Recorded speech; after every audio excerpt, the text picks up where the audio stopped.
continuación, en esta presentación, vamos a trabajar sobre las características del sector servicios. Bien, lo primero que hay que hacer es definir qué es el sector servicios. También se lo conoce como sector terciario. Hace referencia a actividades que proporcionan servicios para satisfacer necesidades de personas o empresas. A diferencia del sector primario o secundario, esta actividad no se obtiene ni transforma en productos materiales. Como veis en el mapa, se habla de terciarización de la economía. ¿Qué quiere decir? Pues que gran parte de los países, en concreto los desarrollados, esta actividad es la más importante, formando aproximadamente 2/3 de su Producto Interior Bruto, y siendo la mayoría de la población activa la que trabaja en este sector. Si nos fijamos en el mapa, en los colores verdes más oscuros, pues son como Estados Unidos, Francia, Reino Unido o países del norte de Europa o Australia, son donde tiene más peso el PIB. Otros países también están en verde más claritos, puede ser España, Alemania, etc. Como podéis observar, en los colores más claritos, pues los países en vías de desarrollo o subdesarrollados, este sector apenas tiene importancia. En esta diapositiva entramos un poquito más en detalle con lo que se conoce como terciarización, que es que significa que el sector terciario es el motor de las principales potencias del mundo y es la actividad económica más desarrollada. Como veis, las regiones con más ingresos, el 75% aproximadamente, se dedican al sector terciario, como os decía antes, Estados Unidos, Europa Occidental y Australia. En regiones con menor desarrollo, aproximadamente el 60%, pues regiones de América Latina o también como puede ser Rusia y algunos países del este de Europa. Y en países pobres, pues menos del 25% de los trabajadores están en este sector, como veis sobre todo pues en regiones de África o incluso de Asia. A continuación, en esta diapositiva vamos a ver la clasificación de los servicios. Os he puesto dos, aunque vamos a ver alguno más. En este caso, según que los preste, pues distinguimos servicios privados si los ofrecen particulares o servicios públicos si los garantiza el Estado, como puede ser la seguridad, sanidad, educación. Estos servicios públicos se financian a través de impuestos.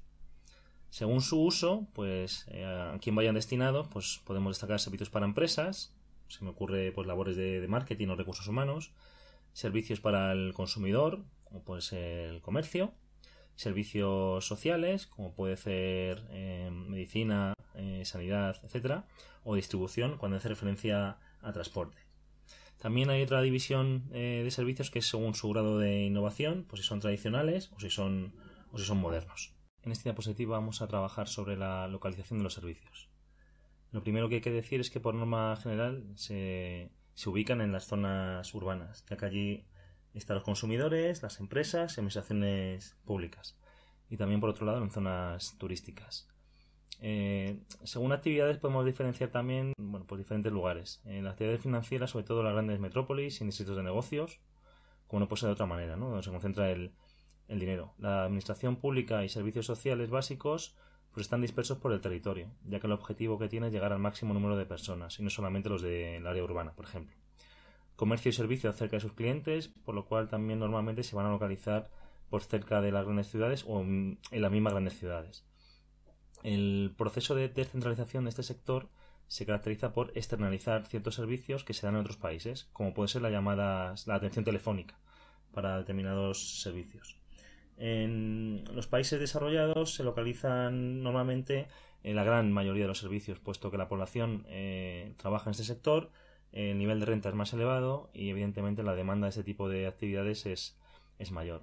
Por otro lado, los países menos desarrollados pues tienen menos participación, ya que la demanda es menor, incluso en algunos lugares la educación o la sanidad pues no ha llegado o no es obligatoria. Por último, destacar que el sector servicios es considerado actualmente como un indicador de desarrollo. Entonces, en aquellos países en los que hay mayor porcentaje, pues se le considera un país más desarrollado. En esta diapositiva vamos a trabajar el comercio. En primer lugar, vamos a definir qué es. Se define como el conjunto de actividades que tienen como fin el intercambio de bienes y servicios. Hay tres factores que determinan el comercio.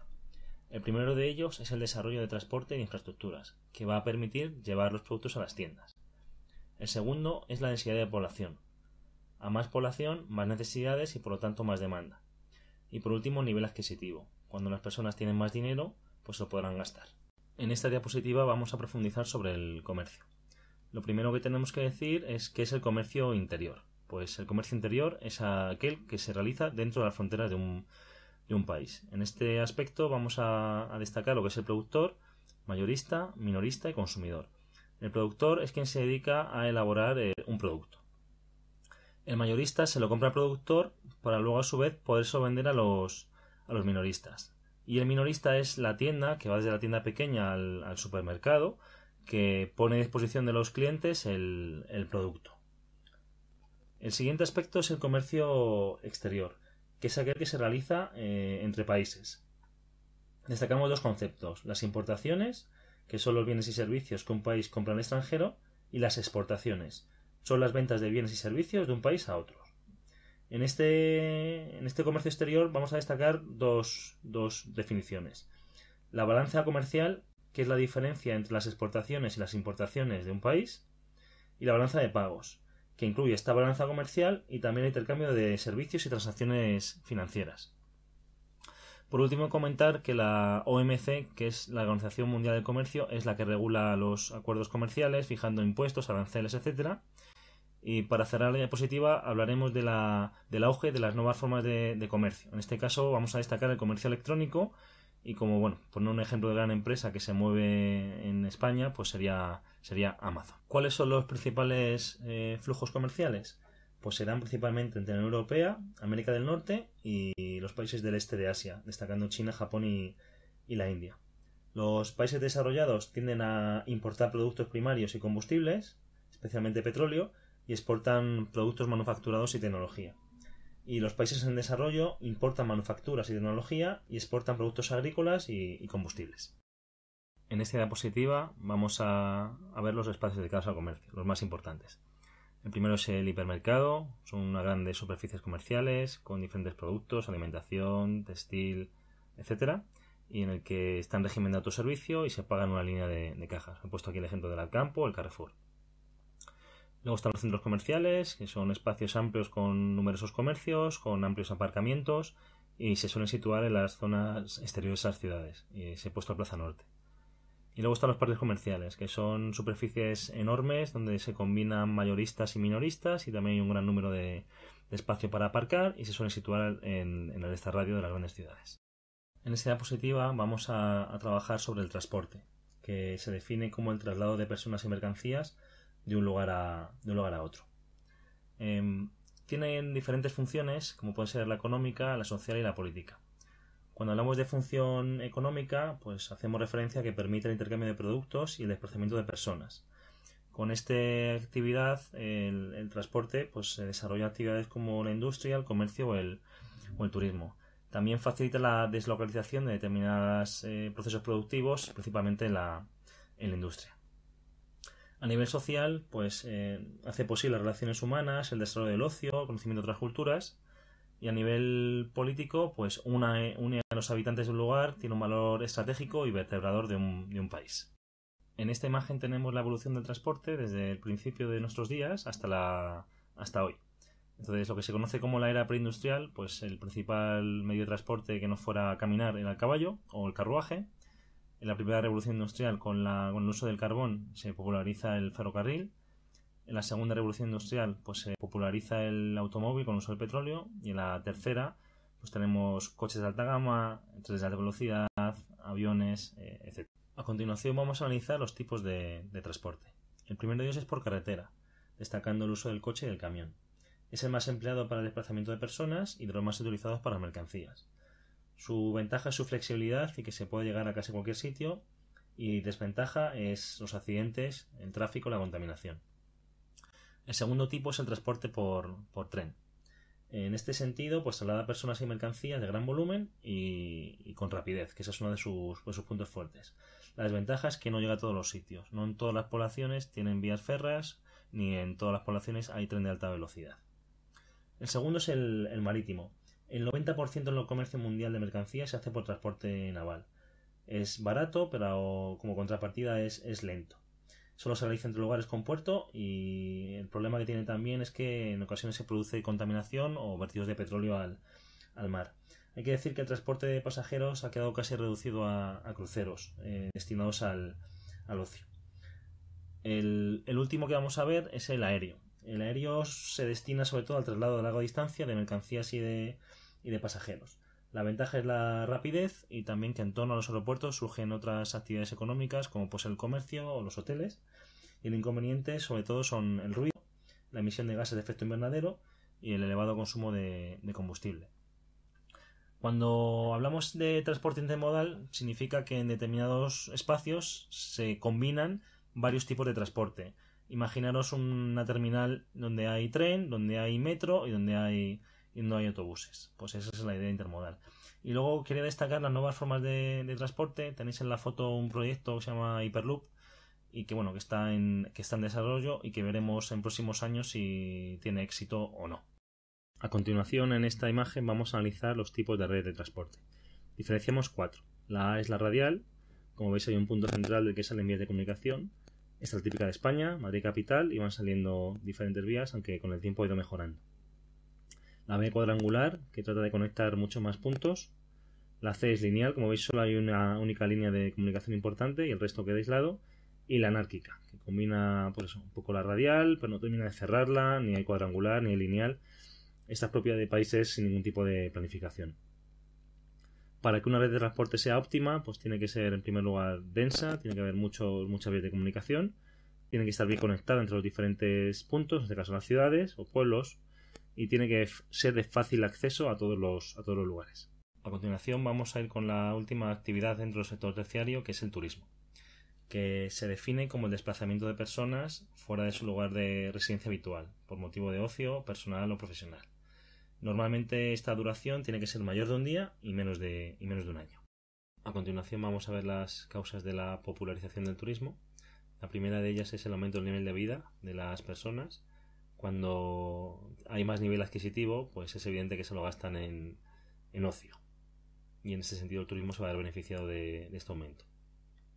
También las condiciones laborales van a cambiar, las personas van a tener más tiempo libre, vacaciones remuneradas, y eso también va a revertir en un auge del turismo. En tercer lugar, van a aparecer compañías especializadas que facilitan la contratación de ese tipo de servicios. Tenéis un par de ejemplos: Halcón, Booking, TripAdvisor, Trivago, Kayak, etc. Y luego, evidentemente, relacionado con las mejoras de la comunicación y el transporte, va a facilitar que se puedan visitar zonas que antes no eran de fácil acceso o visitar zonas también de interior de los países. Vamos ahora a ver los diferentes tipos de turismo. El primero de ellos es el de sol y playa, quizás el más popular, en el que se combina descanso con el mar, la playa, la diversión con las discotecas y la fiesta y el entretenimiento, ¿no? La playa ofrece también multitud de actividades que entretiene a los turistas. Destacan zonas como el Mediterráneo, el Caribe o California. El siguiente tipo de turismo es el de montaña, un tipo de turismo menos masificado y que está basado en el disfrute de los valores naturales y paisajísticos. Destacamos 4 actividades, como puede ser el alpinismo, la escalada, el senderismo o el esquí. El siguiente tipo de turismo es el urbano, en el que se mezcla diferentes tipos de actividades. En primera de ellas pueden ser eventos deportivos, como pueden ser eventos deportivos, campeonatos del mundo, mundiales. También el cultural, la visita de patrimonio histórico de ciudades emblemáticas, como puede ser París, Madrid, Roma. También es el tipo de turismo en el que se producen reuniones y negocios. Y por último el de parques temáticos, como puede ser Disneylandia. Y por último, el último tipo de turismo es el rural, buscando sobre todo la tranquilidad y la calidad. Se desarrolla en pequeños pueblos que no solo ofertan alojamiento, sino un entorno privilegiado y de tranquilidad y en naturaleza. Bien, ahora vamos a analizar por qué unos países son más visitados que otros. Vamos a diferenciar 5 criterios. El primero de ellos es la accesibilidad. Cuanto más fácil sea llegar a un lugar, pues más accesible será para los turistas y querrán ir. El segundo, la seguridad política. Es evidente que en países donde hay conflicto o guerras, pues esa inseguridad expulsa a los turistas. En tercer lugar, si tiene un patrimonio natural rico, importante y en buenas condiciones, pues también es un factor de atracción, y ocurre lo mismo con el patrimonio cultural. Muchas ciudades son visitadas precisamente por este elemento. Y por último, también es importante la hospitalidad por parte de la población. Si los lugares que son visitados la población no trata bien al turista, pues eso también va a producir rechazo. Cuando analizamos los flujos del turismo, cabe destacar que hay un turismo interior que se da dentro de un país y otro turismo externo que se da entre países. Si observamos los gráficos, el primero de la izquierda, pues los países más visitados o con más turistas pues están Francia, Estados Unidos, China y España. Y por continentes, pues el más visitado es Europa, seguido de América, después Asia y Pacífico, Oriente Medio y África. Hay que decir que Francia y Estados Unidos pues suelen estar siempre a la cabeza, y España también en estos últimos años se ha sumado a este grupo de países más visitados. Bien, el turismo también tiene una serie de efectos y no todos siempre son positivos. Vamos a ver primero los positivos y luego los negativos. En primer lugar, pues tiene efectos económicos, ya que genera riqueza y genera trabajo, y eso es importante. Además, normalmente este turismo puede provocar que el Estado invierta en equipamientos de sanidad o instalaciones deportivas para potenciar el desarrollo. También hay que decir que en ocasiones el tipo de trabajo que se genera no es de calidad y es temporal. También provoca un intercambio cultural que enriquece a tanto el país de origen como el país de destino. También genera cambios demográficos, ya que en ocasiones el turismo genera un efecto llamada para que habitantes de regiones desfavorecidas pues vengan a instalarse en este tipo de territorios y pues cambie la distribución de la población o el tipo de habitantes de la zona. Y por último, genera deterioro ambiental. Vamos a ver la siguiente diapositiva, ahí profundizando en este aspecto. Bien, en la anterior diapositiva os hablaba sobre el medio ambiente, los efectos negativos. Aquí os he citado algunos de ellos. El primero es la transformación irreversible del entorno, es decir, las construcciones y nuevos equipamientos que se dota un espacio turístico, especialmente si es muy masificado, pues va a modificar el entorno natural que había y ya es irrecuperable. Se erosiona el terreno, aumenta el tráfico de personas y vehículos, se genera mucha basura, ya que cuando hay muchos turistas, pues claro, consumen y genera mucho residuo orgánico o inorgánico. La caza de animales en algunos espacios que no están permitidos, la contaminación del aire y del agua debido a esa masificación y llegada de turistas, y también el uso inadecuado del fuego, que muchas veces causan incendios de manera intencionada, pero que los causan. De hecho, una de las medidas que tomó hace tiempo en España es prohibir las barbacoas en el monte en tiempos de verano.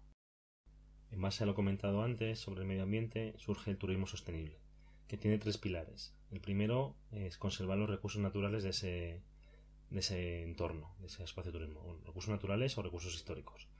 El segundo, respetar la cultura de los habitantes de la zona turística.